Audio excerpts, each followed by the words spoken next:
इंसान धरती पर जन्म लेता है और जब उसका धरती पर समय पूरा हो जाता है तो उसकी मौत हो जाती है।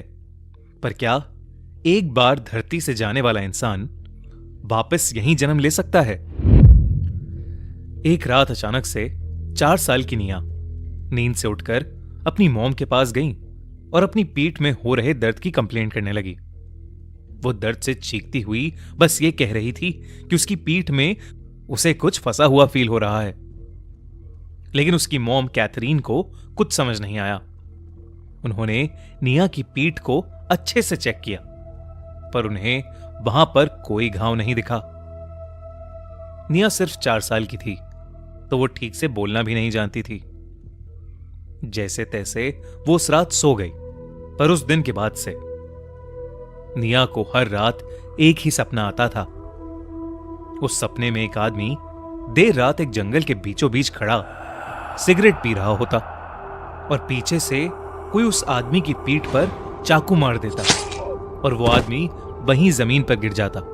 ये सपना निया अक्सर अपने पेरेंट्स को बताया करती थी पर दोनों पेरेंट्स वर्किंग होने की वजह से वो निया को ज्यादा टाइम नहीं दे पाते थे और निया की बातों को बचकाना मानकर ज्यादा तवज्जो भी नहीं देते थे। ऐसे ही एक दिन निया अपने टॉयज के साथ खेलती हुई जोर जोर से रोने लगी।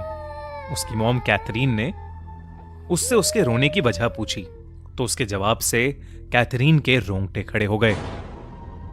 निया कहने लगी, मेरी शादी होने वाली थी पर उसने मुझे मार दिया और फिर वहीं दफना दिया। कैथरीन को निया के ये अल्फाज सुनकर एक धक्का सा लगा। उसकी 4 साल की बच्ची का ये सब कहना बेहद अजीब था। कैथरीन ने निया से कई सवाल पूछे, किसकी शादी, किसने मार दिया, लेकिन निया कुछ बोली नहीं। उस दिन के बाद से कैथरीन को निया की मेंटल कंडीशन को लेकर चिंता होने लगी थी। उसने ये बात अपने हस्बैंड पीटर से भी शेयर की पर पीटर ने कह दिया कि छोटे बच्चे कुछ भी बोलते हैं और उनकी बेटी निया बिल्कुल ठीक है। अगले दिन कैथरीन को किसी काम से हैदराबाद जाना था। पीटर और निया घर पर बिल्कुल अकेले थे। उसी रात पीटर निया को बिस्तर पर सुलाने गया और वो झुककर निया को किस कर ही रहा था कि निया ने अचानक से उसकी शर्ट का कॉलर पकड़ लिया और वो एक आदमी की आवाज में उसके कान में कहने लगी, मुझे मारा गया है, मेरी बॉडी अभी भी वहां है। पीटर ये देखकर घबरा उठा। उसने अपनी शर्ट का कॉलर छुड़वाकर डरी सहमी आवाज में निया से पूछा, तुम कौन हो और मेरी निया कहां है? निया अभी भी एक आदमी की आवाज में अपनी पीठ पर हाथ रखकर कहने लगी कि उसके खुद के चचेरे भाई ने उसकी पीठ में चाकू भोंककर उसे मार डाला। ऐसा बोलने के बाद वो उस जंगल के बारे में बताने लगी जहां पर उस आदमी की मौत हुई थी। वो कहने लगी कि वो जगह लगभग 200 किलोमीटर दूर एक गांव की थी। वहां उसके बहुत बड़े बड़े खेत थे। निया ये सब बताते बताते अचानक बेड से उतरकर पीटर के पैरों में गिर गई और पीटर से उसे वहां ले जाने की भीख मांगने लगी। पीटर को अपनी आंखों पर विश्वास नहीं हो रहा था पर अब उसे भी सच जानने की इच्छा हो गई थी।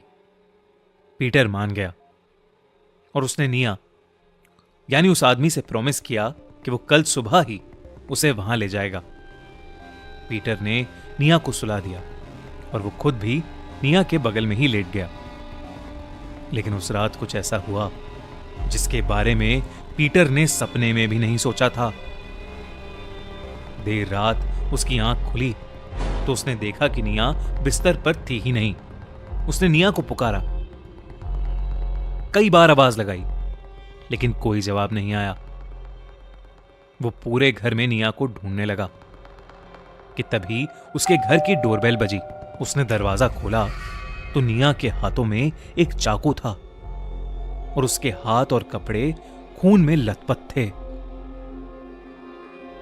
मगर इस सब के बावजूद निया जोरों से हंसे जा रही थी। ये देखकर पीटर सहम उठा। उसकी आंखों में आंसू आ गए और उसने निया को कस के गले लगा लिया। लेकिन पीटर के छूते ही निया का शरीर कपकपाने लगा मानो उसे दौरे पड़ रहे हों। पीटर अपनी बेटी की बिगड़ती हालत देख उसे तुरंत हॉस्पिटल ले गया। कुछ देर तक बेहोश रहने के बाद जब निया को होश आया तो उसे उसके साथ हुई कोई भी घटना याद नहीं थी। अगली सुबह पता लगा कि उनकी गली में रहने वाले एक आदमी की उसी रात मौत हो गई थी। घर के सीसीटीवी कैमरा में ये कैद हो गया था कि उस आदमी की मौत कैसे हुई। उस आदमी की पीठ में चाकू भोंककर किसी ने उसे मार डाला था। हैरानी वाली बात यह थी कि उसे मारने वाला कोई और नहीं बल्कि पीटर की 4 साल की बेटी निया ही थी। इस सिलसिले के बाद निया को फौरन एक मेंटल हॉस्पिटल में शिफ्ट किया गया, लेकिन उसके बाद उसकी हालत और बिगड़ती चली गई। वो घंटों दीवार को देखती हुई उस पर अपना सर मारती रहती और तो और वो अपने दांतों से अपने हाथों को काटती रहती। उसे कई डॉक्टर्स को दिखाया गया, लेकिन कोई कुछ कर ही नहीं पा रहा था। आखिरकार उसे चर्च के एक प्रीस्ट को दिखाया गया। प्रीस्ट ने अपनी जांच पड़ताल करने के बाद सबको बताया कि निया पर एक शैतानी आत्मा ने कब्जा कर लिया है। उसी आत्मा ने पीटर को पुनर्जन्म की झूठी कहानी बताई थी और उसी ने पीटर की गली में रहने वाले उस आदमी को मारा था। प्रीस्ट ने बताया कि वो आदमी उस शैतानी आत्मा का कोई पुराना दुश्मन था। इसके बाद 4 साल की छोटी सी निया का एग्जॉर्सिज्म किया गया और उसके बाद उस शैतानी आत्मा ने निया को हमेशा हमेशा के लिए छोड़ दिया। एग्जॉर्सिज्म के बाद निया को कुछ भी याद नहीं था, लेकिन वो बहुत कमजोर हो चुकी थी। पर अपने पेरेंट्स पीटर और कैथरीन की मदद से वो कुछ ही महीनों में फिर से हेल्दी हो गई और उसने एक नॉर्मल बच्चे की तरह जीना शुरू कर दिया। निया को तो ज्यादा कुछ याद नहीं रहा, लेकिन पीटर और कैथरीन आज भी उस भयानक एक्सपीरियंस को याद करके सुन्न पड़ जाते हैं।